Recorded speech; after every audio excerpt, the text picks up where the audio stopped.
where the mind is without fear and the head is held high, where knowledge is free.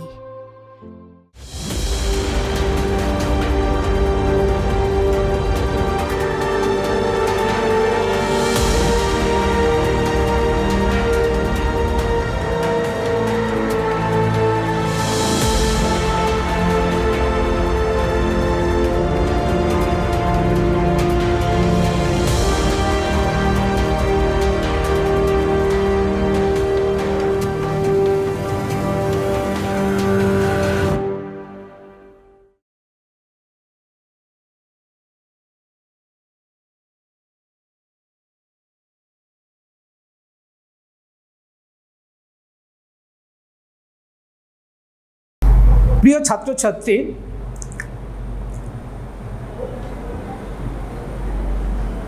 প্রত্যেকের জানাই শুভেচ্ছা। আমি অশোক মণ্ডল, রাষ্ট্রবিজ্ঞান বিভাগ, মালদা মডেল মাদ্রাসা। এই যে পাঠশালা বা লার্নিংয়ের যে ব্যবস্থা করেছেন মালদা জেলা প্রশাসন এবং মালদা জেলা শিক্ষা দপ্তর, সাধুবাদ জানিয়ে আমি আজ তোমাদের রাষ্ট্রবিজ্ঞানের দ্বাদশ শ্রেণীর পঞ্চম অধ্যায়ের কিছু বিষয় তোমাদের সামনে তুলে ধরব। আমরা বিগত ক্লাসে আমরা জেনেছি কি যে মার্ক্সের যে মূল নীতিগুলো, মার্ক্সবাদের যে মূল নীতি কী কী দেখেছিলাম? ঐতিহাসিক বস্তুবাদ, দ্বন্দ্বমূলক বস্তুবাদ, উদ্বৃত্ত মূল্যের তত্ত্ব, শ্রেণী সংগ্রামের তত্ত্ব, রাষ্ট্র সম্পর্কে তত্ত্ব, বিপ্লব সম্পর্কে তত্ত্ব ইত্যাদি। আমরা আজকে রাষ্ট্র সম্পর্কে মার্ক্সের ধারণা এটা নিয়ে জানব। দ্বিতীয়ত জানব উদারনীতিবাদ। এবারে মার্ক্স থেকে খুব ইম্পর্ট্যান্ট প্রশ্নগুলো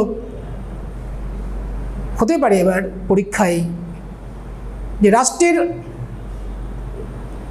উৎপত্তি প্রকৃতি বিষয়ে মার্ক্সের তত্ত্বটি আলোচনা করো, কিংবা মার্ক্সের মূলনীতিগুলো আলোচনা করো।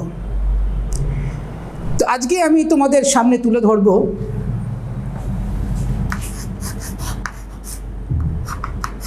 রাষ্ট্রের উৎপত্তি বিষয়ে,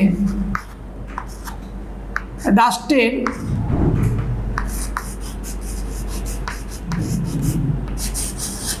সম্পর্ক বিষয়ে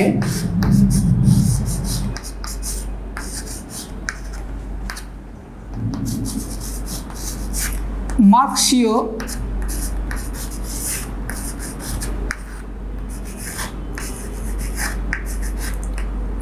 তত্ত্ব।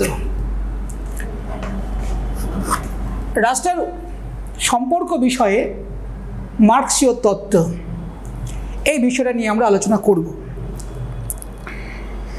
যে রাষ্ট্রের উৎপত্তি, রাষ্ট্রের প্রকৃতি এবং রাষ্ট্রের কার্যাবলী সম্পর্কে একটি গুরুত্বপূর্ণ মতবাদ হচ্ছে মার্ক্সীয় মতবাদ। এই যে মার্ক্সের যে রাষ্ট্র সম্পর্কের যে সূত্রগুলির সন্ধান কোথা থেকে পায়? যে মার্ক্স এঙ্গেলসে রচিত কমিউনিস্ট ম্যানিফেস্টো এবং মার্ক্সের রচিত দাস ক্যাপিটাল গ্রন্থ থেকে।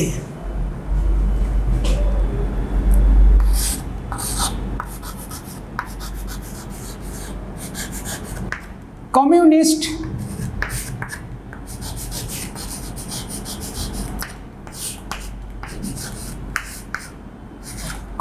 ম্যানিফেস্টো, এটা কে লিখেছেন?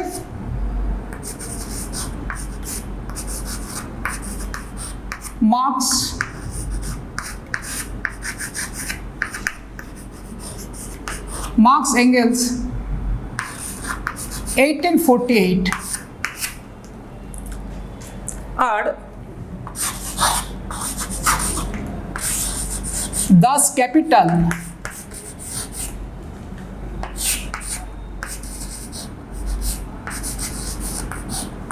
মার্কস কত সাল? 1867। তা রাষ্ট্র সম্পর্কে মার্কসের যে ধারণা, রাষ্ট্রের উৎপত্তি, প্রকৃতি, রাষ্ট্রের কার্যাবলী সম্পর্কে মার্কসের যে তত্ত্বের যে সন্ধান আমরা পাই কোথা থেকে? যে কমিউনিস্ট ম্যানিফেস্টো, কমিউনিস্ট যে ইস্তেহার, আর দাস ক্যাপিটাল, মার্কস এঙ্গেলসে রচিত কমিউনিস্ট ম্যানিফেস্টো এবং মার্কসের রচিত দাস ক্যাপিটাল গ্রন্থ থেকে মার্কস কি বলেছেন? যে রাষ্ট্রের উৎপত্তি কোনো আকস্মিকভাবে হয়নি, কিংবা কোনো বহিঃশক্তির দ্বারা রাষ্ট্রের উৎপত্তি হয়নি। রাষ্ট্রের উৎপত্তি হয়েছে সম্পূর্ণ অর্থনৈতিক কারণে। সমাজ বিকাশের একটা নির্দিষ্ট স্তরে সম্পূর্ণ অর্থনৈতিক কারণে রাষ্ট্রের উদ্ভব হয়েছে। কিভাবে? যে অর্থনৈতিক কারণে রাষ্ট্রের মধ্যে দুটো শ্রেণীর আবির্ভাব হয়, শোষক এবং শোষিত, এবং শ্রেণী স্বার্থ রক্ষা করার জন্যই রাষ্ট্রের উদ্ভব হয়েছে বলে মার্কস মনে করেন। আমরা তাহলে কি দেখলাম? যে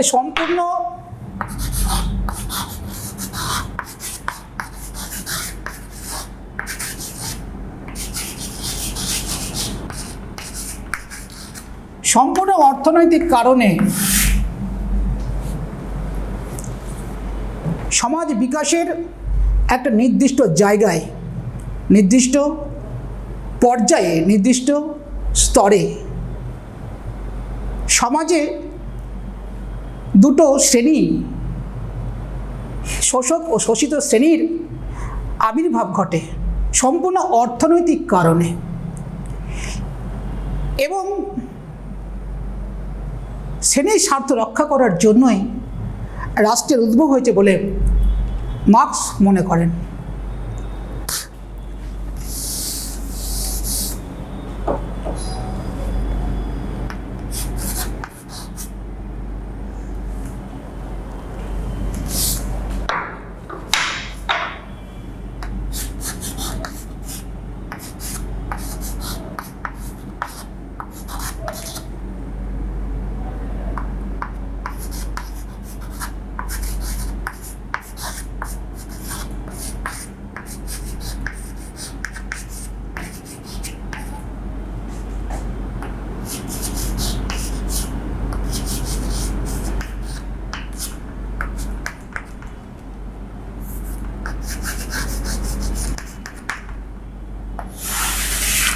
এই রাষ্ট্রের প্রকৃতি বিষয়ে মার্কসবাদ,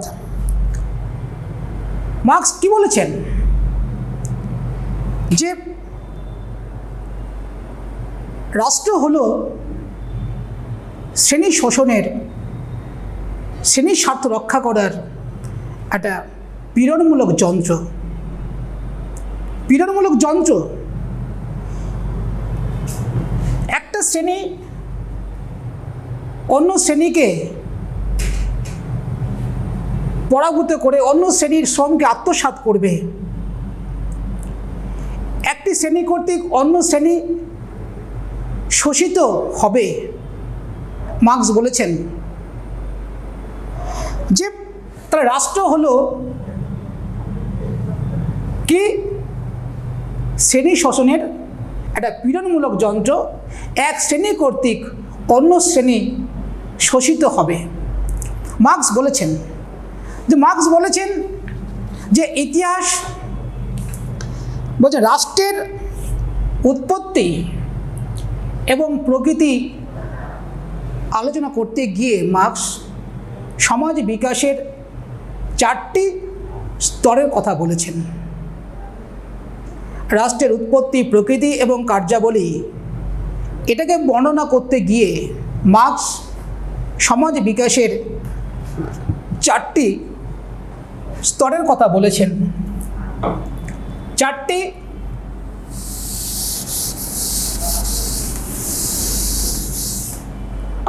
কি স্তর?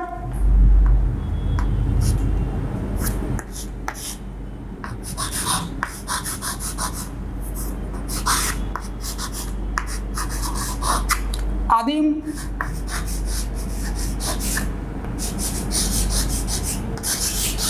সাম্যবাদী সমাজ। রাষ্ট্রের উৎপত্তি, প্রকৃতি এবং কার্যাবলী বর্ণনা করতে গিয়ে মার্কস সমাজ বিকাশের 4টি স্তরের কথা বলেছেন। প্রথম হচ্ছে যে আদিম সাম্যবাদী সমাজ। মার্কস বলেছেন যে আদিম সাম্যবাদী সমাজ ছিল কি? শ্রেণীহীন। শ্রেণী ছিল না, যার জন্য শোষণ ছিল না, এবং শোষণ ছিল না বলে শ্রেণী শোষণের যন্ত্ররূপে রাষ্ট্রও ছিল না। বোঝা গেছে? তাহলে আদিম সাম্যবাদী সমাজ ছিল শ্রেণীহীন, শোষণহীন এবং রাষ্ট্রহীন একটা সমাজ। এই সমাজে মানুষ একসাথে দলবদ্ধভাবে বন জঙ্গলে বসবাস করত, যা আহরণ করত সবাই মিলে ভাগ করে সমানভাবে বন্টন করে খেত, জীবন ধারণ করত। এই আদিম সাম্যবাদী সমাজে উৎপাদিকা শক্তির বিকাশ ঘটেনি।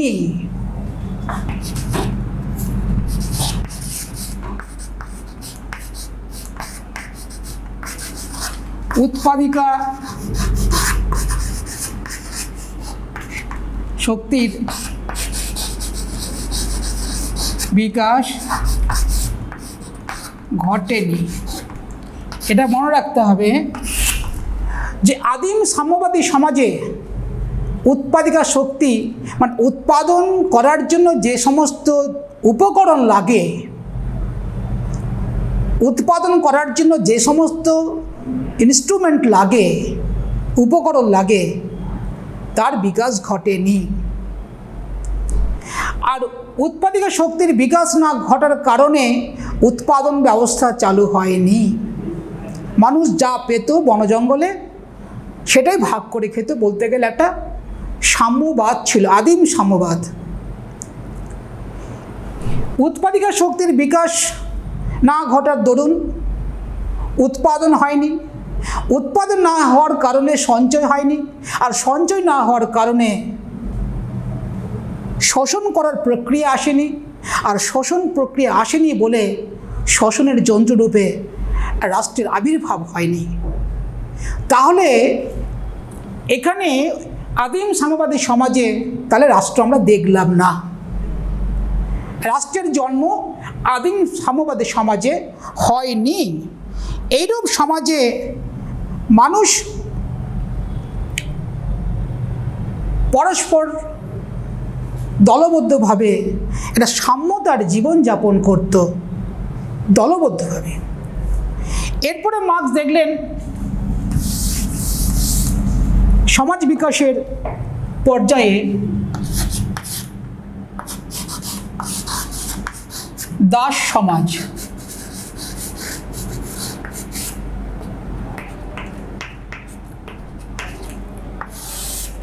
এই দাস সমাজ, এই আদিম সাম্যবাদী সমাজ কিন্তু চিরদিন থাকলো না। কারণ সেই আদিম সাম্যবাদী সমাজে শেষের দিকে মানুষ কি করলো? গাছের ডাল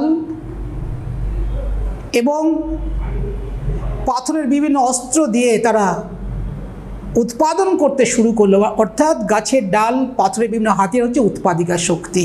শেষের দিকে আদিম সাম্যবাদী সমাজের শেষের দিকে, এবং আদিম সাম্যবাদী সমাজের ভাঙনের পর সমাজে দেখা দেয় নতুন দুটি শ্রেণী, দাস মালিক আর কৃতদাস।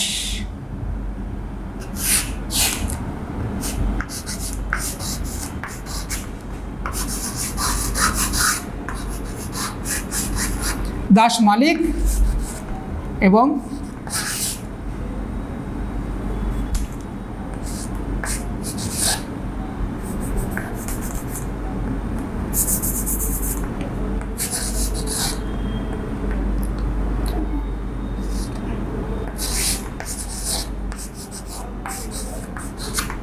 কৃতদাস, এই দুটো শ্রেণীর আবির্ভাব হলো দাস সমাজে। কিভাবে দাস সমাজ উদ্ভব হলো? যে আদিম সাম্যবাদী সমাজ ভাঙনের পর সমাজে ব্যক্তিগত সম্পত্তির আবির্ভাব হলো। সমাজে ব্যক্তিগত সম্পত্তির আবির্ভাব দেখা দিল। এই ব্যক্তিগত সম্পত্তির ফলে উৎপাদন ব্যবস্থা, উৎপাদন প্রক্রিয়া চালু হলো এবং বিনিময় ব্যবস্থা চালু হলো শ্রম বিভাজন, শ্রমের ভাগ, যে যে কাজ করছে সেটা সেই কাজই করবে। শ্রম বিভাগ বলতে বোঝায়, যেমন ধরো একটা জুতো তৈরি হচ্ছে, কেউ রং করছে তো রং করছে, কেউ পেস্ট করছে, কেউ প্যাকেটিং করছে তো প্যাকেটিং করছে। এই যে ব্যক্তিগত সম্পত্তির আবির্ভাব হলো, বিনিময় প্রথার প্রচলন ঘটলো, শ্রম বিভাজন ঘটলো, এর ফলে সমাজে উৎপাদিকা শক্তিরও বিকাশ ঘটতে থাকলো। এই উৎপাদিকা শক্তির বিকাশের ফলে দুটো শ্রেণীর আবির্ভাব হলো, দাস মালিক আর কৃতদাস, এই দুটো শ্রেণী। কোথায়? দাস সমাজে। দাস সমাজ কি হলো? আদিম সাম্যবাদী সমাজ ভাঙনের পর দাস সমাজ এসেছে। এই দাস সমাজে দাস মালিকরা কৃতদাসদের উৎপাদিকা শক্তি হিসাবে কাজে লাগাতো। একটা জীবন্ত উৎপাদিকা শক্তি, মানুষ একটা জীবন্ত উৎপাদিকা শক্তি, অর্থাৎ জীবন্ত মানুষকে উৎপাদিকা শক্তি হিসাবে ব্যবহার করতে শুরু করলো দাস মালিক। এই দাস মালিকের চরিত্র কেমন? উদ্দেশ্য কি? উদ্দেশ্য হচ্ছে কৃতদাসদের শোষণ করে নিজের আর্থিক মুনাফা বৃদ্ধি করা। এই সময় উৎপাদিকা শক্তি হিসাবে জীবন্ত মানুষের শ্রমকে ব্যবহার করা হতো এবং লাঙ্গলের আবির্ভাব ঘটল। এই দাস মালিকরা কৃতদাসদেরকে দিয়ে উৎপাদন ব্যবস্থা পরিচালনা করতে থাকে এবং শোষণ নির্যাতন এটা চরম মাত্রা নিল। দাস মালিকরা সমস্ত রকম উপায় দিয়ে কৃতদাসদের শ্রমকে আত্মসাৎ করতে থাকে। এই কৃতদাসদেরকে কর্মক্ষম করে রাখার জন্য যেটুকু খাদ্যের প্রয়োজন তার অতিরিক্ত দেওয়া হতো না। শোষণ নির্যাতন নিষ্ঠুরতা একটা চরম মাত্রায় পৌঁছে গেছিল দাস সমাজে। দাস মালিকদের যে নিরন্তর শোষণ নির্যাতন, সেই শোষণ নির্যাতনে অতিষ্ঠ হয়ে কৃতদাসরা মাঝে মধ্যে বিদ্রোহ করতে শুরু করে দাস মালিকদের বিরুদ্ধে, তাদের দাবি দেওয়ার ভিত্তিতে, তাদের খাদ্যের দাবিতে, তাদের ন্যায্য মজুরির দাবিতে কৃতদাসরা দাস মালিকদের বিরুদ্ধে বিদ্রোহ শুরু করে। তো এই কৃতদাসরা স্বাধীন ছিল না। মজার বিষয়, এরা কিন্তু স্বাধীন ছিল না। এক দাস মালিক ছেড়ে অন্য দাস মালিকের কাছে যেতে পারতো না, কারণ তাদের কাছে কোনো না কোনোভাবে শ্রম বিক্রি করতে বাধ্য থাকতো। এরকম অবস্থায় কৃতদাসরা যখন দাস মালিকদের বিরুদ্ধে বিদ্রোহ করতে থাকে, বিদ্রোহের আগুন জ্বালাতে থাকে, তখন দাস মালিকরা কৃতদাসদের বিদ্রোহকে, কৃতদাসদের সংগ্রামকে প্রতিহত করার জন্য রাষ্ট্রযন্ত্রের জন্ম দিলেন। তাহলে রাষ্ট্র উৎপত্তি হলো কোন সমাজে গিয়ে? দাস সমাজে। কে তৈরি করলেন? নাকি দাস মালিকরা, দাস মালিক শ্রেণী নিজেদের শ্রেণীর স্বার্থ রক্ষার জন্য রাষ্ট্রের জন্ম দিলেন, দাস মালিকরা এবং এই রাষ্ট্রযন্ত্রকে তারা নিজেদের স্বার্থে, দাস মালিকরা নিজেদের স্বার্থে ব্যবহার করে এবং রাষ্ট্রযন্ত্রের দ্বারা কৃতদাসদের ওপরে নির্যাতন শোষণ আরও বৃদ্ধি পেতে থাকে। কিন্তু মার্কস প্রচণ্ড আশাবাদী। সংখ্যাগরিষ্ঠ কৃতদাস শ্রেণী এরা যখন এককাট্টা হয়ে বিদ্রোহ বিপ্লব করবে, এদের জয় ঘোষিত হবেই হবে। এবং দাস মালিকদের বিরুদ্ধে কৃতদাসদের যখন জয় ঘোষিত হবে, তখন দেখা দেবে আরেকটি সমাজ। সেটা হচ্ছে কি,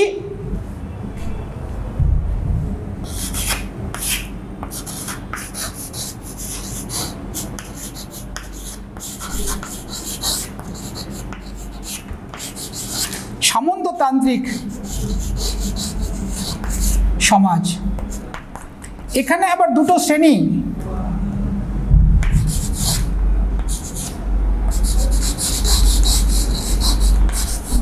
ভূস্বামী আর ভূমিদাস, এই দুটো শ্রেণী দেখা দিল। কোথায় দেখা দিল? সামন্ততান্ত্রিক সমাজে। এটা কেন হলো? কৃতদাসদের বিদ্রোহের ফলে দাস মালিকদের পরাভূত করে একটা নতুন সমাজের আবির্ভাব হলো, সেটা যে সামন্ততান্ত্রিক সমাজ।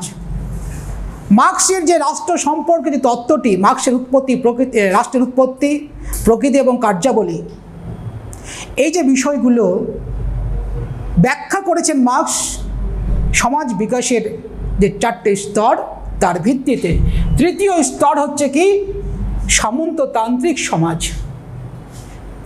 এই সমাজে দুটো শ্রেণী, ভূস্বামী এবং ভূমিদাস। এই ভূস্বামীরা ছিলেন কি, পরাশ্রমভোগী এবং বিলাসী প্রিয়। এরা শহরে জীবনযাপন করতেন এবং এরা একাধিক জমিদারের মালিক ভূস্বামী।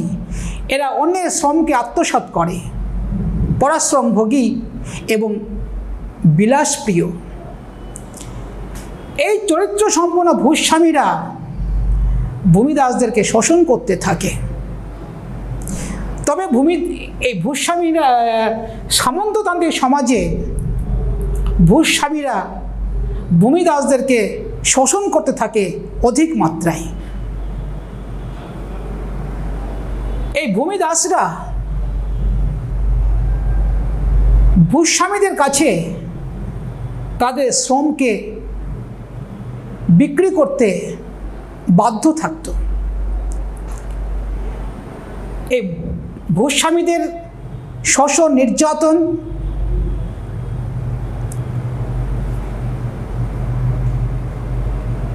নিপীড়ন থেকে মুক্তি পাওয়ার জন্য ভূমিদাস মাঝে মধ্যে বিদ্রোহ ঘোষণা করে। সমগ্র ইউরোপ জুড়ে ভূস্বামীদের বিরুদ্ধে, জমিদারদের বিরুদ্ধে ভূস্বামীদের আন্দোলন, লড়াই সংগ্রাম সংগঠিত হতে থাকে এবং শেষ পর্যন্ত ভূমিদাসরা কি করল? মার্ক্স প্রচণ্ড আশাবাদী, খেটে খাওয়া মানুষ সংখ্যাগরিষ্ঠ। এই সংখ্যাগরিষ্ঠ মানুষ যেদিন এক কাট্টায় বিদ্রোহে সামিল হবে, বিদ্রোহ ঘোষণা করবে, লড়াই সংগ্রামে সামিল হবে, সেদিন ভূস্বামী আর থাকবে না। ভূস্বামীর পতন ঘটবে। তখন সেই জায়গায় আবার নতুন করে সমাজের জন্ম হবে। সেটা কি? পুঁজিবাদী সমাজ।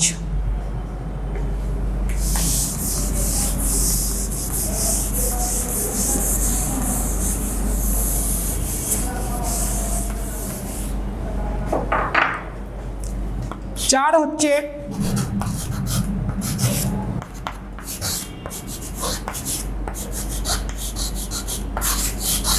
পুঁজিবাদী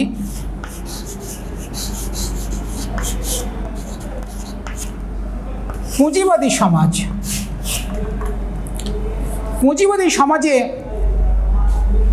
আবার দুটো শ্রেণীর আবির্ভাব।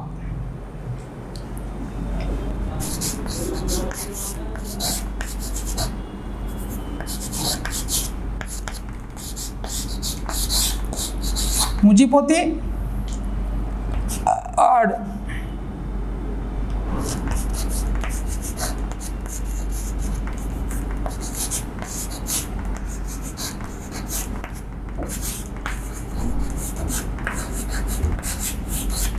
সর্বহারা শ্রেণী।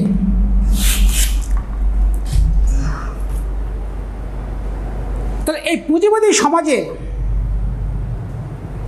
পুঁজিপতিরা তাদের সমস্ত রকম উপায় দিয়ে সর্বহারা শ্রেণীদের খেটে খাওয়া মেহনতি মানুষের শ্রমকে আত্মসাৎ করে। এরা সর্বহারা শ্রেণী, খেটে খাওয়া মেহনতি মানুষ পুঁজিপতি শ্রেণীর কাছে শ্রম বিক্রি করতে বাধ্য থাকে। একটু আগে যায় যে এই সামন্ততন্ত্রে যখন শহরে কলকারখানা গড়ে উঠতে থাকে, তখন ভূস্বামীদের আন্ডারে যারা যে সমস্ত ভূমিদাসরা কাজ করতেন, তারা শহরের দিকে ছুটতে শুরু করলেন শিল্প কলকারখানায় কাজ করার উদ্দেশ্যে। তারা ঘিঞ্জি পরিবেশে বসবাস করতে শুরু করলেন, কিন্তু গ্রামে জমিদার শ্রেণী, ভূস্বামী শ্রেণী তখন শ্রমিক আর পাচ্ছে না। শ্রমিকের ক্রাইসিস দেখা দেয় ভূস্বামীদের কাছে। তখন গ্রামের ভূস্বামী আর শহরের পুঁজিপতি, এদের মধ্যে একটা সম্পর্কে লড়াই হয়, সেটা হচ্ছে উৎপাদন সম্পর্কে লড়াই। এই পুঁজিবাদী সমাজে উৎপাদিকা শক্তির বিকাশ ঘটে চরম মাত্রায়। একটা সময় জীবন্ত মানুষকে যখন দাস সমাজে উৎপাদিকা শক্তি হিসাবে ব্যবহার করা হতো, সামন্ততন্ত্রেও যখন মানুষের দৈহিক শ্রমকে আত্মসাৎ করা হতো, পুঁজিবাদী সমাজে উৎপাদিকা শক্তির বিকাশ একটা অন্য মাত্রায় চলে এসছে, যেখানে সুইচ টিপলে উৎপাদন ব্যবস্থা পরিচালিত হয়। লাঙ্গলের জায়গায়, গাছের ডালের জায়গায় চলে এলো হারভেস্টার, বিভিন্ন বড় বড় যন্ত্র, বিভিন্ন বড় বড় মেশিন উৎপাদন কাজে ব্যবহার হতে থাকে। এবং এই পুঁজিপতি সমাজে পুঁজিপতিরা শ্রমের অবাধ বাজার থেকে বার্গেনিং করে, দর কষাকষি করে পুঁজিপতি শ্রেণী শ্রমিকদের কাজে নিয়োজিত করে। এই সরবরাহ শ্রেণী যেহেতু শ্রমের অবাধ বাজার, শ্রমের অবাধ মার্কেট, সেই অবাধ মার্কেট থেকে পুঁজিপতি শ্রেণীরা, শিল্পপতিরা, শিল্প কারখানার মালিকরা তো এই শ্রমের অবাধ বাজার থেকে খুব সস্তায় শ্রমিক কালেকশন করতে থাকে। আবার শ্রমিকদের জীবনে নেমে আসে নির্যাতন। শ্রমিক তার ন্যায্য মজুরি থেকে বঞ্চিত হতে থাকে, তাদের একটা অস্বাস্থ্যকর পরিবেশে বসবাস করতে বাধ্য থাকতে হয়। একটা ঘরে 10 জন 12 জন একসাথে থাকে, তারা বিভিন্ন কলকারখানার কাজ করে এবং কাজের শেষে তারা একটা ঘরে, ছোট্ট একটা ঘরে 7-8 জন মিলে তারা থাকে। এই যে একটা পরিবেশ এবং তাদের যে ন্যায্য মজুরি, সেখান থেকে বঞ্চিত করা হয়। মার্কস বললেন সরবরাহ শ্রেণী একত্রিত হয়ে সংগ্রামের পথটাকে বেছে নেবে পুঁজিপতিদের শোষণের বিরুদ্ধে। শোষক আর শোষিত শ্রেণী, শোষক আর শোষিত শ্রেণী, দাস সমাজ, দাস মালিক শোষক, কৃতদাস শোষিত শ্রেণী, সামন্ততন্ত্রে ভূস্বামী শোষক শ্রেণী, ভূমিদাস শোষিত শ্রেণী। পুঁজিবাদী সমাজে পুঁজিপতিরা শোষক আর সর্বহারা শ্রেণী, খেটে খাওয়া মেহনতি মানুষ, এরা শোষিত বঞ্চিত শ্রেণী। এই সর্বহারা শ্রেণী এরা ঐক্যবদ্ধভাবে সম্মিলিতভাবে রাজনীতির ছত্রছায়ায় নেতৃত্ব দেবে কমিউনিস্ট পার্টি, খেটে খাওয়া মেহনতি মানুষের সর্বহারার দল কমিউনিস্ট দল। এই সর্বহারা শ্রেণীকে নেতৃত্ব দেবে। এরা মাঝে মধ্যে শিল্প কলকারখানায় ধর্মঘট শুরু করবে, পিকেটিং শুরু করবে, লকআউট শুরু করবে এবং পুঁজিপতিদেরকে এর দাবি দাওয়া মানার জন্য বাধ্য করবে। কিন্তু পুঁজিপতিরা তাদের একটাই উদ্দেশ্য, তাদের মুনাফাকে বৃদ্ধি করা। শোষণের মধ্য দিয়ে অন্যের শ্রমকে আত্মসাৎ করে পুঁজিপতিরা মুনাফা অর্জন করতেই থাকে। কিন্তু মার্কস প্রচণ্ড আশাবাদী। এই সর্বহারা শ্রেণী যখন ঐক্যবদ্ধ হয়ে পুঁজিপতি শ্রেণীর বিরুদ্ধে সংগ্রাম করবে, সর্বহারা শ্রেণী পুঁজিপতিদের পরাভূত করে একটা নতুন সমাজের জন্ম দেবে। সেটা হচ্ছে প্রোলেতারিয়েট, অর্থাৎ সর্বহারাদের সমাজ। কিন্তু পুঁজিপতি তো সেটা কথা বলবে না। সর্বহারা শ্রেণীদের, কৃষক শ্রমিকদের বিদ্রোহকে দমন করার জন্য পুঁজিপতিরা তার রাষ্ট্রযন্ত্রকে ব্যবহার করবে। রাষ্ট্রযন্ত্রের নিপীড়ন, অত্যাচার নেমে আসবে সর্বহারা শ্রেণীর উপরে। রাষ্ট্রযন্ত্রের দ্বারা এই সর্বহারা শ্রেণী নিপীড়িত হতে থাকবে এবং সর্বহারা শ্রেণীর বিপ্লবকে ধ্বংস করার জন্য পুঁজিপতি শ্রেণী রাষ্ট্রযন্ত্রকে ব্যবহার করবে। মার্কস প্রচণ্ড আশাবাদী যে সর্বহারা শ্রেণী একদিন বিপ্লবের মধ্য দিয়ে পুঁজিপতি শ্রেণীর পরাজিত করে, তাদের পরাভূত করে একটা নতুন সমাজ ব্যবস্থার জন্ম দেবে, সর্বহারা শ্রেণীর সমাজ। অর্থাৎ সর্বহারা শ্রেণীর একনায়কত্ব।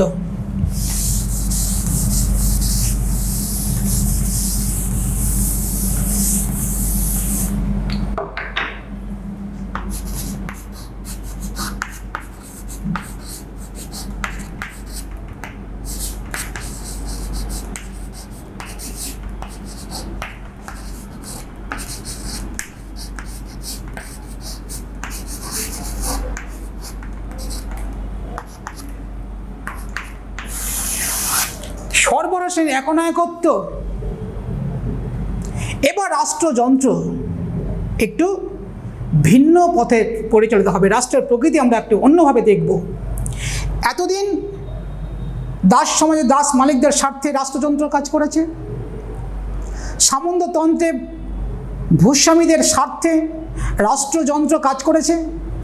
পুঁজিবাদী সমাজে পুঁজিপতিদের স্বার্থে রাষ্ট্রযন্ত্র কাজ করেছে। কিন্তু যখন সর্বহারা শ্রেণীর একনায়কত্ব তৈরি করল, তখন রাষ্ট্রযন্ত্র এই সর্বহারা শ্রেণীর স্বার্থে কাজ করবে। উৎপাদন বন্টন ব্যবস্থা সর্বহারা শ্রেণীর দ্বারা নিয়ন্ত্রিত, পরিচালিত হবে এবং এর পথ ধরে তৈরি হবে সমাজতন্ত্র। সমাজতন্ত্রের মূল বৈশিষ্ট্যটা কি? যে উৎপাদন বন্টন ব্যবস্থা রাষ্ট্রীয় মালিকানায় বা সামাজিক মালিকানায় পরিচালিত হবে। একটি মাত্র দল থাকবে, সেটা হচ্ছে খেটে খাওয়া মেহনতি মানুষের দল, কমিউনিস্ট দল। নারী পুরুষের কোনো পার্থক্য করা হবে না কোনো কাজের মজুরির ক্ষেত্রে। সমকাজে সমমজুরি। এবং মার্কস এই পুঁজিবাদী সমাজে গোটা বিশ্বের শ্রমিকের ডাক দিয়েছিলেন যে বিশ্বের সর্বহারা শ্রেণী এক হও। বিশ্বের খেটে খাওয়া মেহনতি মানুষ নিজেদের স্বার্থে এক হও। দুনিয়ার মজদুর এক হও। এই যে ডাক, গোটা বিশ্বের খেটে খাওয়া মেহনতি মানুষ মার্কসের ডাকে ঐক্যবদ্ধ হয়েছিলেন। কিসের দাবিতে? 8 ঘন্টা কাজের দাবিতে। তাদের ন্যায্য মজুরির দাবিতে, তাদের সুস্বাস্থ্যের দাবিতে, তাদের সন্তানদের শিক্ষা দীক্ষার দাবিতে এই মার্ক্সের ডাকে গোটা বিশ্ব জুড়ে সর্বহারাশীল একনায়কত্ব তৈরি হয়েছিল বিশ্বের বিভিন্ন প্রান্তে এবং সমাজতন্ত্র রাষ্ট্রের উদ্ভব হয়েছিল। আজকের দিনে আমরা যে 1 মে শ্রমিক দিবস হিসাবে গোটা বিশ্বে পালিত হয়। তাহলে এইরূপ পুঁজিবাদী সমাজের মধ্য দিয়ে সর্বহারাশীল একনায়কত্ব তৈরি হলো এবং এইরূপ সমাজে রাষ্ট্রযন্ত্র সর্বহারা শ্রেণীদের স্বার্থে কাজ করতে শুরু করলো। উৎপাদন বন্টন ব্যবস্থা সমস্ত কিছু শ্রমিকদের স্বার্থে পরিচালিত হলো এবং নারী পুরুষে কোনো পার্থক্য করা হলো না এবং এই সমাজে প্রত্যেকে তার পর্যাপ্ত পরিশ্রম করবে আর তার পরিশ্রম অনুযায়ী তার পারিশ্রমিক পাবে, অর্থাৎ যে কাজ করবে না সে খেতে পাবে না। এবং এই সর্বহারাশীর মধ্য দিয়ে সমাজতন্ত্রের আবির্ভাব ঘটে। কিন্তু এই সমাজতন্ত্রে তা বলে কি রাষ্ট্র থাকবে না? সর্বহারাশীল একনায়কত্ব তৈরি হল রাষ্ট্রযন্ত্র, তারপরে সমাজতন্ত্র, তাহলে সমাজতন্ত্রে রাষ্ট্র থাকবে না? না, থাকবে। কেন? পুঁজিপতিরা তাদের যে হারানো ক্ষমতা পুনরুদ্ধার করার জন্য আবার বিপ্লব সংগঠিত করবে, প্রতিবিপ্লব সংগঠিত করবে এবং সেই প্রতিবিপ্লবকে ধ্বংস করার জন্য, পুঁজিপতিদের প্রতিবিপ্লবকে ধ্বংস করার জন্য সমাজতন্ত্রেও রাষ্ট্রযন্ত্র থাকবে। তাহলে সেই রাষ্ট্রযন্ত্র হবে সংখ্যাগরিষ্ঠ শ্রমজীবী খেটে খাওয়া মেহনতি মানুষের রাষ্ট্র। এবং মার্ক্স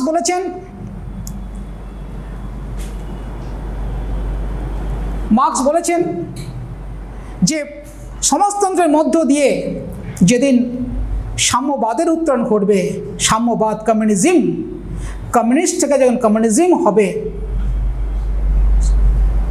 তখন সাম্যবাদের উত্তরণ ঘটবে এবং সাম্যবাদের উত্তরণ ঘটলে তখন সমাজে আর শ্রেণী থাকবে না, শোষণ থাকবে না এবং শ্রেণী শোষণের যন্ত্ররূপে রাষ্ট্রও থাকবে না। রাষ্ট্র আপনা আপনি বিলীন হয়ে যাবে সাম্যবাদ যখন উত্তরণ ঘটবে, সাম্যবাদের যখন উত্তরণ ঘটবে। অর্থাৎ সাম্যবাদ একটা কার্ল মার্ক্সের একটা কল্পনা ছিল যে এইরকম একটা সমাজ গোটা বিশ্বকে উপহার দেওয়া যাবে, যেখানে মানুষ নিজের বিবেকের দ্বারা পরিচালিত হবে, শ্রেণী থাকবে না, শোষণ থাকবে না, শ্রেণী শোষণের যন্ত্ররূপে রাষ্ট্র থাকবে না, মানুষ বিবেকের দ্বারা পরিচালিত হবে। এবং এইরূপ অবস্থায় সাম্যবাদী সমাজে মানুষ পর্যাপ্ত পরিশ্রম করবে এবং প্রয়োজন মতো ভোগ করবে। অর্থাৎ এখানে একজন সুইপারের সাথে একজন অধ্যাপকের বা একজন ডে লেবারের সাথে একজন ডাক্তারের কোনো পার্থক্য করা হয়নি সাম্যবাদে। অর্থাৎ আর্থিক দিক থেকে মানুষ যা ভোগ করতে চাইবে তাকে তাই দিতে হবে। অর্থাৎ এখানে প্রত্যেকে পর্যাপ্ত পরিশ্রম করবে আর প্রয়োজন মতো ভোগ করবে। এটা হচ্ছে সাম্যবাদের ক্যারেক্টার। আমরা মার্ক্সের যে রাষ্ট্রতত্ত্ব আমরা দেখলাম, এই মার্ক্সের রাষ্ট্রতত্ত্ব সমালোচনার ঊর্ধ্বে নয়, ত্রুটিপূর্ণ মতবাদ। কারণ মার্ক্স এখানে সমাজ বিকাশের ক্ষেত্রে অর্থনৈতিক উপাদানের উপর গুরুত্ব আরোপ করেছেন, কিন্তু সমাজে যে ন্যায় নীতি, আদর্শবোধ, কৃষ্টি, কলা, মানুষের মধ্যে যে সুকুমার প্রবৃত্তিগুলো রয়েছে সেটা কিন্তু মার্ক্সের এই রাষ্ট্রতত্ত্বে আলোচিত হয়নি। এখানে শুধু অর্থনীতির ওপরে অত্যধিক গুরুত্ব দেওয়া হয়েছে। মার্ক্স তার রাষ্ট্রযন্ত্রে, মার্ক্সের যে রাষ্ট্র দর্শন, রাষ্ট্রের প্রকৃতি ব্যাখ্যা করতে গিয়ে মার্ক্স যে আলোচনা করেছেন শোষক আর শোষিত শ্রেণী, কিন্তু সমাজে তার বাইরেও নিম্ন মধ্য শ্রেণী, নিম্ন মধ্যবিত্ত শ্রেণী, উচ্চবিত্ত শ্রেণী, আরও সমাজে বিভিন্ন শ্রেণী রয়েছে। মার্কস তার রাষ্ট্রতত্ত্বে এগুলো আলোচনা করেননি। মার্কসের রাষ্ট্রতত্ত্বে শোষক ও শোষিত শ্রেণীর মধ্যে দ্বন্দ্ব, হিংসা, দেশ, ঘৃণা, এই মানুষের যে নীচ প্রবৃত্তিগুলো সেটাকে তুলে ধরেছেন। কিন্তু মানুষের মধ্যে যে প্রেম, প্রীতি, ভালোবাসা আছে, মার্কস তার রাষ্ট্রতত্ত্বে দেখাননি। সর্বোপরি মার্কস রাষ্ট্রকে বলেছেন যে শ্রেণী শোষণের যন্ত্র, একটা শ্রেণী কর্তৃক অন্য শ্রেণীকে শোষণ করার একটা পীড়নমূলক যন্ত্র। কিন্তু আধুনিক রাষ্ট্রে বিভিন্ন জনকল্যাণকামী রাষ্ট্র রয়েছে। আধুনিক রাষ্ট্রের শাসকরা বিভিন্ন জনকল্যাণমূলক কাজ করেন। খাদ্য, বস্ত্র, বাসস্থান, সামাজিক নিরাপত্তা, স্বাস্থ্য, শিক্ষা ইত্যাদি ব্যবস্থা করেন। কিন্তু মার্কস রাষ্ট্রকে কি দেখেছেন? কেবল শ্রেণী শোষণের যন্ত্র। কিন্তু রাষ্ট্র যে অনেক মানব কল্যাণমূলক কাজ করেন, মার্কসের রাষ্ট্রীয় তত্ত্বে তার উল্লেখ পাওয়া যায়নি। কিন্তু তার সত্ত্বে বলা যায় একমাত্র মার্কস খেটে খাওয়া মেহনতি মানুষের দুঃখ দুর্দশাকে নিজের অন্তর দিয়ে বুঝতে পেরেছিলেন, যার জন্য তিনি খেটে খাওয়া মেহনতি মানুষের স্বার্থের কথা গোটা বিশ্ব জুড়ে প্রচার করেছেন এবং বিশ্বের বিভিন্ন দেশে সমাজতন্ত্র প্রতিষ্ঠা করেছেন। তার আদর্শে অনুপ্রাণিত হয়ে বিভিন্ন শাসকরা। এবারে আমরা ওই দ্বাদশ শ্রেণীর যে পঞ্চম অধ্যায়, এবার আমরা দেখব উদারনীতিবাদ। উদারনীতিবাদের ইংরেজি প্রতিশব্দটাকে লিবারেলিজম।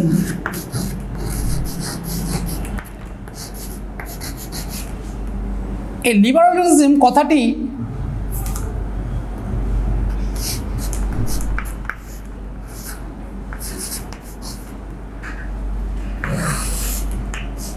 লিবার থেকে এসছে।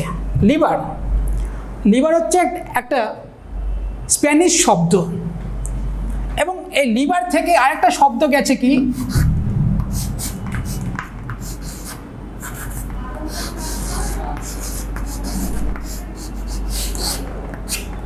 লিবার্টি। তাহলে উদারনীতিবাদের ইংরেজি প্রতিশব্দ হচ্ছে লিবারেলিজম, যার অর্থ হচ্ছে উদারনীতিবাদ।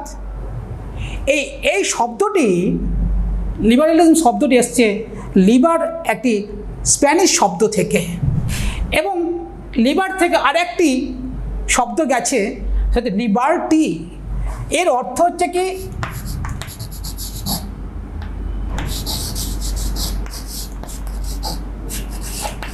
স্বাধীনতা, আর লিবার অর্থ হচ্ছে স্বাধীন, আর এটার অর্থ হচ্ছে আমরা দেখলাম উদারনীতিবাদ। তাহলে উদারনীতিবাদের মূল কথাটা কি? স্বাধীনতা। কার স্বাধীনতা? ব্যক্তির স্বাধীনতা। উদারনীতিবাদের মূল কথা হচ্ছে ব্যক্তি স্বাধীনতা, ব্যক্তির অবাধ স্বাধীনতা মূল প্রতিপাদ্য বিষয়। এই যখন উদারনীতিবাদ কথাটির উদ্ভব আমরা ঊনবিংশ শতকের গোড়ার দিকে, প্রথম দিকে সমগ্র ইউরোপে উদারনীতিবাদ একটা স্বীকৃতি অর্জন করে। কিন্তু তার আগে থেকে প্রাচীন গ্রীসে শিশুদের, নারীদের, শ্রমিকদের কোনো রকম অধিকার বা স্বাধীনতা ছিল না। সেখান থেকেও উদারনীতিবাদের বা ব্যক্তি স্বাধীনতা প্রদান করার মধ্য দিয়ে উদারনীতিবাদের একটা ইন্ধন পাওয়া গেছে বা সন্ধান পাওয়া গেছে। উদারনীতিবাদের সন্ধান পাওয়া গেছে কোথা থেকে? ইউরোপে ধর্ম সংস্কার আন্দোলন এবং ফরাসি বিপ্লবের যে মধ্যবর্তী সময়, ধর্ম সংস্কার আন্দোলন আর ফরাসি বিপ্লবের যে মধ্যবর্তী অবস্থান, সেই মধ্যবর্তী অবস্থানে উদারনীতিবাদের উদ্ভব বিকাশ ঘটে। ধর্ম সংস্কার আন্দোলন কোন ধর্ম সংস্কার? একটা সময় ইটালি সহ গোটা ইউরোপ গির্জা বা চার্চের দুর্নীতি, তার বিরুদ্ধে প্রতিবাদ। মানুষের মধ্যে অন্ধবিশ্বাস, কুসংস্কার বিরাজমান ছিল। ধর্মীয় গুরুরা বা পোপরা তাদের আদেশ নির্দেশকে অভ্রান্ত বলে মনে করত এবং সমাজে সেটা প্রতিষ্ঠিত ছিল। কিন্তু যখন এটাকে একটা ছোট্ট একটা এক্সাম্পল দিই, তাহলে বুঝতে পারবে যে একটা সময় ইউরোপে চার্চ বা গির্জার যারা ধর্মগুরু, পোপ, এরা মানুষকে পাপ মুক্তির একটা সার্টিফিকেট প্রদান করতো টাকার বিনিময়ে। তাহলে অনাচারটা কোন লেভেলে ছিল তাহলে ভাবতে হবে। যেটাকে বলা হয় ইন্ডালজেন্স বা ক্ষমাপত্র। তোমরা যখন উঁচু ক্লাসে ইতিহাস পড়বে তখন জানতে পারবে যে ধর্মীয় গুরুরা এই জন্মে কে কি পাপ করেছে, পাপ মুক্তির জন্য ধর্মগুরুরা একটা সার্টিফিকেট লিখে দিতেন টাকার বিনিময়ে এবং মানুষের লাইন দিয়ে নিত। কিন্তু ইটালি সহ যখন গোটা ইউরোপে নবজাগরণের উদ্ভব হলো, সাহিত্য শিল্পে, তোমার প্রযুক্তিতে, জ্ঞান বিজ্ঞানের দিকে যখন মানুষ এগোতে থাকলো, মানুষের স্বাধীন চিন্তার বিকাশ ঘটতে শুরু করলো শিল্প সাহিত্যের মধ্য দিয়ে, এবং যুক্তি বিচারের মধ্য দিয়ে জ্ঞান বিজ্ঞানে যখন প্রসার ঘটতে থাকে, তখন পোপতন্ত্রের অবসান ঘটতে শুরু করে। যেমন নাম করতে গেলে বলা যায় Petrarch, Dante, Chaucer, Roger Bacon, Francis Bacon, Raphael, Galileo, Copernicus, এইসব সাহিত্যিক, শিল্পী এবং বিজ্ঞান চেতনা মানসিকতার দ্বারা গোটা ইউরোপে একটা নবজাগরণ আবির্ভাব ঘটে। তখন দেখা দেয় ধর্মীয় অন্ধবিশ্বাসের, ধর্মীয় যে কুসংস্কার, তার বিরুদ্ধে প্রতিবাদ। মার্টিন লুথার, জন ক্যালভিন, জন হাস, এদের নাম করতে হয়। এরা ধর্ম সংস্কার আন্দোলনের মধ্য দিয়ে উদারনীতিবাদের পথকে প্রশস্ত করেছেন। মূলত 1688 সালে ইংল্যান্ডে যখন গৌরবময় বিপ্লব অনুষ্ঠিত হয়, সংগঠিত হয়, তার হাত ধরে উদারনীতিবাদের পথ প্রশস্ত হতে থাকে। তাহলে উদারনীতিবাদটা আমি কী দেখলাম? স্বাধীনতা কার? ব্যক্তির স্বাধীনতা। কে দেবে? রাষ্ট্র দেবে, রাষ্ট্রের নিকট থেকে। এক্ষেত্রে ল্যাস্কি বলেছেন যে উদারনীতিবাদ হলো সাময়িক কালের উপযোগী এমন একটি আদর্শ যার মূল কথা হচ্ছে স্বাধীনতা। এনসাইক্লোপিডিয়াতে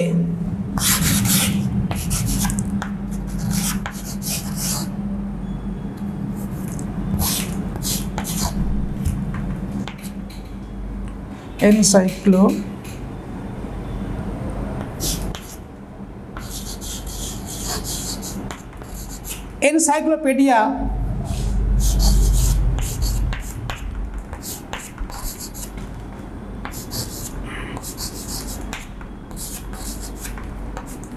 ব্রিটানিকা অনুসারে এনসাইক্লোপিডিয়া ব্রিটানিকা অনুসারে উদারনীতিবাদ হলো এমন একটি ধারণা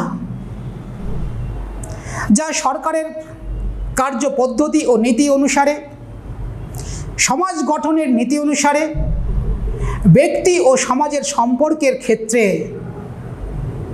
স্বাধীনতাকে গ্রহণ করতে চায় বা গ্রহণ করে। সেটা হচ্ছে উদারনীতিবাদ। উদারনীতিবাদ হচ্ছে কি সার্তরি।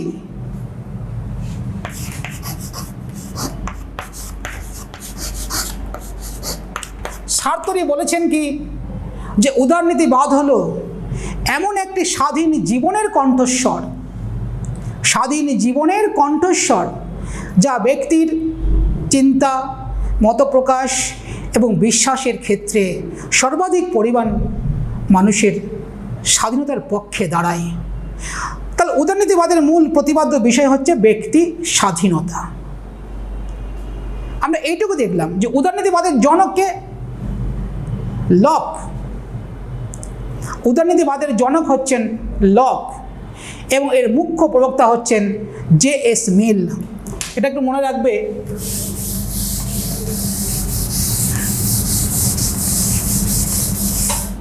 যে উদারনীতিবাদের জনক হচ্ছেন, প্রতিষ্ঠাতা হচ্ছেন লক এবং উদারনীতিবাদের মূল প্রবক্তা হচ্ছেন জে.এস. মিল। আমরা উদারনীতিবাদের একটা ক্লাসিফিকেশন দেখে নেব। শ্রেণী বিভাগ কি?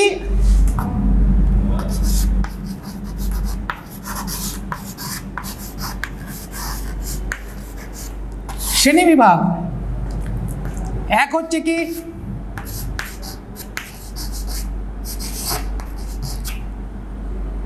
সনাতন মতবাদ,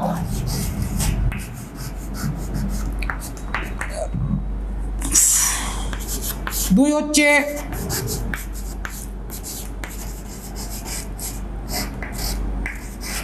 সংশোধনী সনাতনী উদার নীতিবাদ।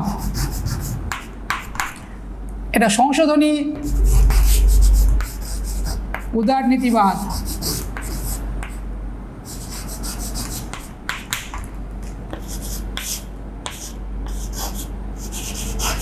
আর একটা হচ্ছে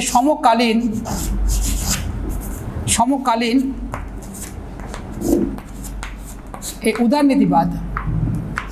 এই আমরা তিন প্রকার উদারনীতিবাদ দেখছি কি? সনাতনী উদারনীতিবাদ, সংশোধনী উদারনীতিবাদ এবং সমকালীন উদারনীতিবাদ। আমরা খুব সংক্ষেপে ছুঁয়ে যাব এই জায়গাটাকে। যে সনাতনী উদারনীতিবাদ কার উপর দাঁড়িয়ে রয়েছে? ব্যক্তি স্বাতন্ত্র্যবাদ, উপযোগবাদ, দৃষ্টবাদ। মূলত ব্যক্তির স্বার্থে রাষ্ট্র, রাষ্ট্রের স্বার্থে ব্যক্তি নয়।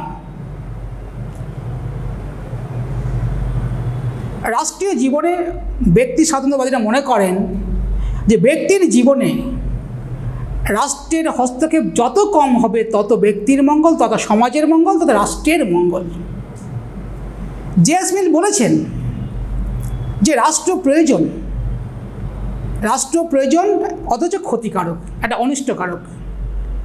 রাষ্ট্র থাকবে কারণ রাষ্ট্র ব্যক্তি জীবনে যত কম হস্তক্ষেপ করবে, ব্যক্তির উপর যত কম নিয়ন্ত্রণ করবে, তত ব্যক্তির মঙ্গল, তত সমাজের মঙ্গল।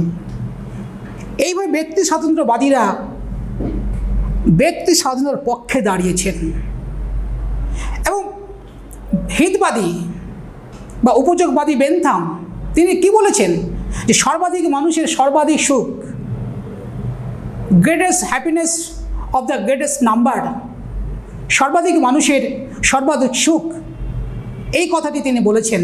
অর্থাৎ সর্বাধিক মানুষের যে কল্যাণ যেখানে, সেখানে রাষ্ট্র নিয়ন্ত্রণ মুক্ত থাকবে ব্যক্তির জীবনযাপন। যদি রাষ্ট্রীয় নিয়ন্ত্রণ মুক্ত হয়ে ব্যক্তির জীবনযাপন পরিচালিত হয়, তাহলে ব্যক্তি তার স্বাধীনভাবে কাজকর্ম করতে পারবে। ব্যক্তি যদি অবাধভাবে কাজকর্ম করতে পারে তাহলে উৎপাদন বৃদ্ধি পাবে। উৎপাদন বৃদ্ধি পেলে বাজারে তার যোগান বৃদ্ধি পাবে। এর ফলে জিনিসপত্রের দামটা হ্রাস পাবে। এই বলে ব্যক্তি স্বাতন্ত্র্যবাদীরা মনে করেন। অন্যদিকে যারা সংশোধনী উদারনীতিবাদের প্রবক্তা, যারা এরা ছিলেন আরও চরম ব্যক্তি স্বাতন্ত্র্যবাদী। এরা ব্যক্তির কল্যাণের কথা বলেছেন। এরা বহুত্ববাদী এবং জনকল্যাণকামী আদর্শকে সামনে রেখে রাষ্ট্রের ক্ষমতাকে খর্ব করতে চেয়েছেন, ব্যক্তি স্বাধীনতাকে প্রাধান্য দিতে চেয়েছেন। জনকল্যাণকামী রাষ্ট্রের কথা বলেছেন যে রাষ্ট্র ব্যক্তির জন্য, ব্যক্তির ন্যূনতম যে চাহিদা, খাদ্য, বস্ত্র, বাসস্থান, সামাজিক নিরাপত্তা, শিক্ষা, স্বাস্থ্য ইত্যাদি কাজ স্বতঃস্ফূর্তভাবে রাষ্ট্র করবে ব্যক্তির জন্য। এবং এখানে বহুত্ববাদের কথা বলা হয়েছে। বহুত্ববাদের দ্বারা সংশোধনী উদারনীতিবাদ পরিচালিত হয়েছেন সামনে রেখে। তার ধারা কি, রাষ্ট্র যেমন জনগণের কল্যাণ করতে পারে, তেমনি সমাজে বিভিন্ন সামাজিক সংগঠন, সামাজিক প্রতিষ্ঠান রয়েছে, এরাও রাষ্ট্রের মতো ব্যক্তির কল্যাণ করতে পারে। অর্থাৎ বহুত্ববাদীদের মতে যেমন গিয়ারকে, ক্র্যাবে, দুগু, ল্যাস্কি এরা মনে করেন যে রাষ্ট্রের মতো সমাজে বিভিন্ন যে সংস্থান প্রতিষ্ঠান আছে এরাও ব্যক্তির কল্যাণ করতে পারবে। অর্থাৎ ব্যক্তি স্বাতন্ত্র্যবাদের পরবর্তী যে ধারা সমকালীন বলতে আজকের দিনে বলতে সমকালীন উদারনীতিবাদ হলো একটা নয়া উদারনীতিবাদ। অর্থাৎ মুক্ত বাজার অর্থনীতি আমি বিশ্বায়নে পড়িয়েছিলাম। মুক্ত বাজার অর্থনীতি, এখানে বাজারটা অনিয়ন্ত্রিত, রাষ্ট্র বা সরকার বাজারকে নিয়ন্ত্রণ করবে না। এখানে ব্যক্তির ওপর সর্বাধিক গুরুত্ব প্রদান করা হবে এবং রাষ্ট্রের কর্মক্ষেত্রের পরিধিকে সংকুচিত করা হবে। অর্থাৎ ব্যক্তি স্বাতন্ত্র্যবাদীদের আমরা যে ক্লাসিফিকেশনটা দেখলাম তার মূল কথা হচ্ছে ব্যক্তির জীবনে রাষ্ট্রের কর্মক্ষেত্রের পরিধিকে সংকুচিত করা, ব্যক্তির জীবনে রাষ্ট্রের কর্তৃত্বকে খর্ব করা। ব্যক্তি স্বাতন্ত্র্যবাদের মধ্য দিয়েই উদারনীতিবাদের উদ্ভব হয়েছে, ব্যক্তি স্বাধীনতার মধ্য দিয়েই উদারনীতিবাদের উত্থান ঘটেছে। এবারে আমরা দেখব যে উদারনীতিবাদের বৈশিষ্ট্যটা কী। আমরা লিখেছি বোর্ডে, দেখো যে রাজনৈতিক সাম্য প্রতিষ্ঠা, পৌর ও রাজনৈতিক স্বাধীনতা, একদলীয় ব্যবস্থার বিরোধিতা, বহুদলীয় ব্যবস্থা, সাংবিধানিক উপায়ে সরকারের পরিবর্তন, আইনের অনুশাসন, সার্বিক ভোটাধিকার, নিরপেক্ষ আদালত, ব্যক্তিগত সম্পত্তির অধিকার, ফ্যাসিবাদের বিরোধিতা বা সাম্যবাদেরও বিরোধিতা। আমরা এই বৈশিষ্ট্যগুলো দেখব। কি, যে রাজনৈতিক সাম্য প্রতিষ্ঠা, এখানে জাতি মানে উদারনীতিবাদের মূল একটা বৈশিষ্ট্য হচ্ছে কি, রাজনৈতিক সাম্য প্রতিষ্ঠা করা। অর্থাৎ জাতি, বর্ণ, ধর্ম নির্বিশেষে প্রত্যেকে রাজনৈতিক ব্যবস্থায় বা রাষ্ট্র ব্যবস্থা পরিচালনায় প্রত্যক্ষ বা পরোক্ষভাবে অংশগ্রহণ করতে পারবে। রাজনৈতিক সাম্য প্রতিষ্ঠার ক্ষেত্রে গণতন্ত্রের কথা বলা হয়েছে। অর্থাৎ গণতন্ত্র, গণ মানে জনগণ, তন্ত্র মানে শাসন, জনগণের শাসনের কথা বলা হয়েছে। জনগণ এখানে তার নির্বাচিত প্রতিনিধির মাধ্যমে শাসন কার্য ব্যবস্থায় বা রাজনৈতিক ব্যবস্থায় অংশগ্রহণ করতে পারবে। পৌর এবং রাজনৈতিক স্বাধীনতা। পৌর কি, আমাদের বেঁচে থাকার যে অধিকার, স্বাধীনভাবে চলাফেরা করার অধিকার, শিক্ষার অধিকার, কথা বলার অধিকার, মতামত প্রকাশের অধিকার, যেটা পৌর অধিকার, পরিবার গঠনের অধিকার, সম্পত্তির অধিকার, পৌর অধিকার। এইসব অধিকারকে স্বীকৃতি দিতে চায় উদারনৈতিক ব্যবস্থা, উদারনীতিবাদ। এবং পাশাপাশি রাজনৈতিক স্বাধীনতা, এখানে মানুষ, প্রতিটি মানুষ জাতি, বর্ণ, ধর্ম, স্ত্রী পুরুষ নির্বিশেষে রাজনৈতিক ব্যবস্থায় যেমন নির্বাচিত হতে পারবেন তেমনি নির্বাচন করতেও পারবেন। নেক্সট, একদলীয় ব্যবস্থার বিরোধিতা। উদারনীতিবাদের একটি বৈশিষ্ট্য হচ্ছে একদলীয় ব্যবস্থার বিরোধিতা। যে উদারনীতিবাদ একদলীয় ব্যবস্থাকে চরমভাবে বিরোধিতা করেছেন। কারণ একদলীয় ব্যবস্থায় মানুষের যে চাওয়া পাওয়া, আশা আকাঙ্ক্ষা তার প্রতিফলন ঘটতে পারে না। কারণ একদলীয় ব্যবস্থায় একজন ব্যক্তির হাতে বা একটা দলের হাতে যদি ক্ষমতা কেন্দ্রীভূত থাকে, তাহলে সেই সরকার স্বৈরাচারী হয়ে উঠতে পারে। তাই একদলীয় শাসন ব্যবস্থা উদারনীতিবাদের বিরোধিতা করা হয়েছে। একদলীয় ব্যবস্থার বিরোধিতা করা হয়েছে উদারনীতিবাদে। বহুদলীয় ব্যবস্থা হচ্ছে উদারনীতিবাদের আরেকটি অন্যতম বৈশিষ্ট্য। বহুদলীয় ব্যবস্থা কারণ কি, যে মাল্টি পার্টি সিস্টেম থাকলে কি হয়, যে জনগণ নাগরিকগণ তাদের যে আশা আকাঙ্ক্ষার বহিঃপ্রকাশ ঘটাতে পারবে বিভিন্ন দলের মধ্য দিয়ে, বিভিন্ন দলে অংশগ্রহণের মধ্য দিয়ে তার ব্যক্তিত্বের পরিপূর্ণ বিকাশ সাধনও করতে পারবে বহুদলীয় ব্যবস্থার মধ্য দিয়ে। মানুষের যে চাওয়া পাওয়া আশা আকাঙ্ক্ষা বহুদলীয় ব্যবস্থার মধ্য দিয়ে পরিচালিত হয়। এছাড়া এখানে আরেকটা বিষয় আছে যে বহুদলীয় ব্যবস্থা থাকলে একটি দল কিংবা জোট মিলে সরকার গঠন করে এবং অপর দলটি বিরোধী আসনে উপবেশন করে। এবার কি হয়, সরকারি দলের গঠনমূলক সমালোচনা করে বিরোধী দলগুলো সরকারকে সঠিক পথে পরিচালনা করতে সাহায্য করে, পাশাপাশি স্বৈরাচারমূলক কাজকর্ম থেকে বিরত রাখতে সাহায্য করে বহুদলীয় ব্যবস্থায় যে বিরোধী দলগুলো থাকে তারা। সাংবিধানিক উপায়ে সরকারের পরিবর্তন উদারনৈতিক মতবাদে একটি গুরুত্বপূর্ণ বৈশিষ্ট্য হচ্ছে সাংবিধানিক উপায়ে সরকারের পরিবর্তন। কি, যে বুলেট নয় ব্যালট, একটা নির্দিষ্ট সময় সীমা পর্যন্ত বা নির্দিষ্ট সময়ের মধ্যে একটা নির্বাচন প্রক্রিয়ার মধ্য দিয়ে, পুরোপুরি ভোটদান প্রক্রিয়ার মধ্য দিয়ে সরকারের পরিবর্তন করা হয় উদারনীতিবাদে। তাই উদারনীতিবাদে বলা হয়েছে যে সরকারের পরিবর্তন করা হবে এবারে সংবিধান মেনে, একটা সাংবিধানিক গণ্ডির মধ্য থেকে নির্বাচন প্রক্রিয়ার মধ্য দিয়ে বিভিন্ন দল তার নির্বাচনী প্রক্রিয়ায় অংশগ্রহণের মধ্য দিয়ে সরকারের পরিবর্তন করা সম্ভব। আইনের অনুশাসন বলতে এখানে বোঝানো হয়েছে যে আইন প্রত্যেককে রক্ষণাবেক্ষণ দেবে এবং সকলে আইন মেনে চলবে। আইনের অনুশাসন হচ্ছে যে কোনো ব্যক্তি আইনের ঊর্ধ্বে নয়, এটা আইনের গণ্ডির মধ্যেই প্রত্যেকটি ব্যক্তি তার অবস্থান করবে। তারপরে আইনের অনুশাসন, তারপরে হচ্ছে কি সার্বিক প্রাপ্তবয়স্কের ভোটাধিকার। উদারনীতিবাদের আরেকটি গুরুত্বপূর্ণ বৈশিষ্ট্য হচ্ছে সার্বিক প্রাপ্তবয়স্কের ভোটাধিকার।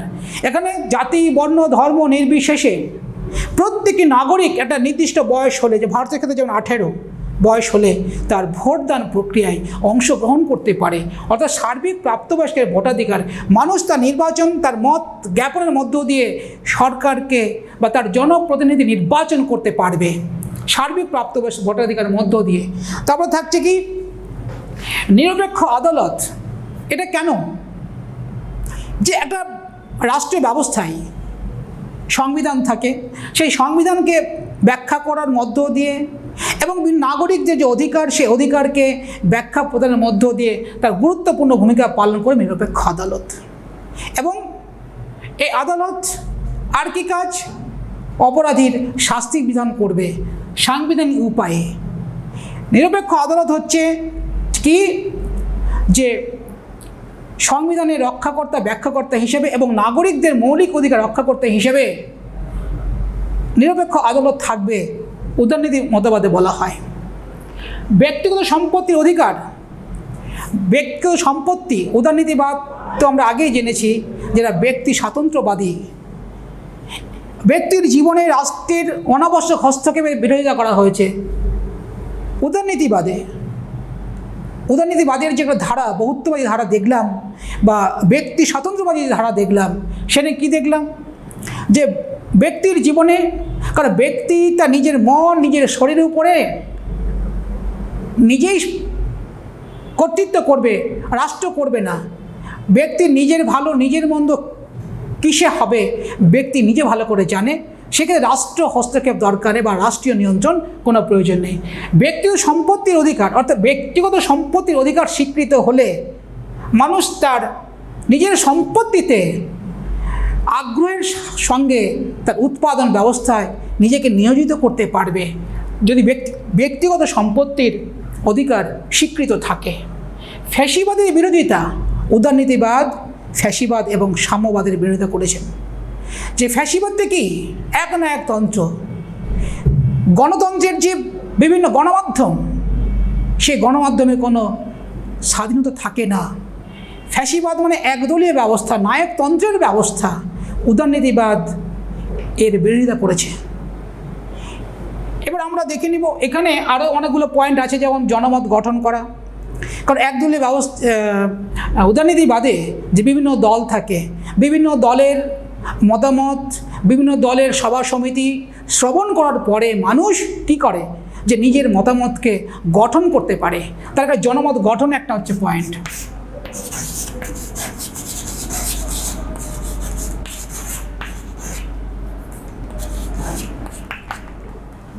তবে উদারনীতিবাদ কোনো মতেই ত্রুটিমুক্ত নয়, কারণ উদারনীতিবাদে রাজনৈতিক সাম্যের কথা বলা হয়েছে, কিন্তু সমাজে যদি অর্থনৈতিক সাম্য না থাকে তাহলে কোনো রকমের সাম্য বিরাজ করতে পারে না। তাই ল্যাস্টি বলেছেন যে অর্থনৈতিক সাম্য ছাড়া অন্যান্য স্বাধীনতা মূল্যহীন, তার কোনো মূল্য থাকতে পারে না। কিন্তু উদারনীতিবাদে রাজনৈতিক সাম্যের উপর জোর দেওয়া হয়েছে, কিন্তু আর্থিক সাম্যের উপরে জোর দেওয়া হয়নি। দ্বিতীয়ত, উদারনীতিবাদে আমরা দেখেছি কি, যে উদারনীতিবাদ পুঁজিবাদের পথকে প্রশস্ত করেছে, কারণ উদারনীতিবাদে ব্যক্তি স্বাতন্ত্র্যবাদের উপর গুরুত্ব দেওয়া হয়েছে। অর্থাৎ ব্যক্তি তার নিজের সম্পত্তিতে তার কাজকর্মের মধ্য দিয়ে তার সম্পত্তির বৃদ্ধি ঘটাবে এবং এর মধ্য দিয়ে একটা পুঁজিবাদের পথকে প্রশস্ত করার একটা জায়গা করেছে উদারনীতিবাদে। উদারনীতিবাদে যে গণতন্ত্রের কথা বলা হয়েছে, সেটা আনুষ্ঠানিক গণতন্ত্র। একটা আনুষ্ঠানিক গণতন্ত্র, কিন্তু প্রকৃত গণতন্ত্রের কথা বলা হয়নি উদারনীতিবাদে। কারণ উদারনৈতিক গণতন্ত্রে যে গণতন্ত্রের কথা বলা হয় সেটা আনুষ্ঠানিক। কারণ উদারনৈতিক গণতন্ত্রে আমরা দেখতে পাই কি, একটা ভয়ঙ্কর দৃশ্য, একটা নির্বাচনের নামে একটা প্রহসন, মানুষকে বিভিন্ন প্ররোচনা দিয়ে ভোট কক্ষে নিয়ে যায়। শুধু তাই নয়, ভোট প্রক্রিয়া চলাকালীন বিভিন্ন মানুষ খুন হন। শুধু তাই নয়, বিভিন্ন booth jam, booth capture, rigging যে বিষয়টা, সেটা দেখা যায় উদারনৈতিক ব্যবস্থায়। তার উদারনৈতিক ব্যবস্থায় যে গণতন্ত্রের কথা বলা হয়েছে, জনগণের শাসনের কথা বলা হয়েছে, এই উদারনৈতিক গণতন্ত্র একটা আনুষ্ঠানিক গণতন্ত্র নামান্তর। কিন্তু প্রকৃত গণতন্ত্র যেটা, সেটা উদারনীতিবাদে আমরা দেখতে পাচ্ছি না। কারণ নির্বাচনের নামে যা চলছে, মূলত বিশ্বের কথা বলবো না, আমাদের ভারতবর্ষে এবং আমাদের রাজ্যে নির্বাচনের নামে যে প্রহসন চলছে, মানুষ যখন নিজের মত জ্ঞাপন করতে পারছে না, মানুষ তার ভোট কক্ষে পৌঁছাতে পারছে না, সেখানে গণতন্ত্র কতটা মূল্যবান, মানুষের রায় কতটা কার্যকরী, সেখানে প্রশ্নচিহ্ন থেকেই যায়। তা সত্ত্বেও আমরা বলবো যে উদারনীতিবাদ একটা গুরুত্বপূর্ণ মতবাদ। এখানে মানুষের গণতান্ত্রিক চেতনাকে তুলে ধরা হয়েছে, মানুষের ব্যক্তিগত মতামতের উপর গুরুত্ব দেওয়া হয়েছে। উদারনীতিবাদ মধ্যযুগের যে কুসংস্কার, ধর্মান্ধতা, অন্ধবিশ্বাস, সেই বিশ্বাসকে জলাঞ্জলি দিয়ে সামনের দিকে এগিয়েছে। এখানে উদারনীতিবাদের সার্থকতা। ধন্যবাদ, তোমরা সবাই ভালো থাকবে, অনেক শুভেচ্ছা রইল, ধন্যবাদ।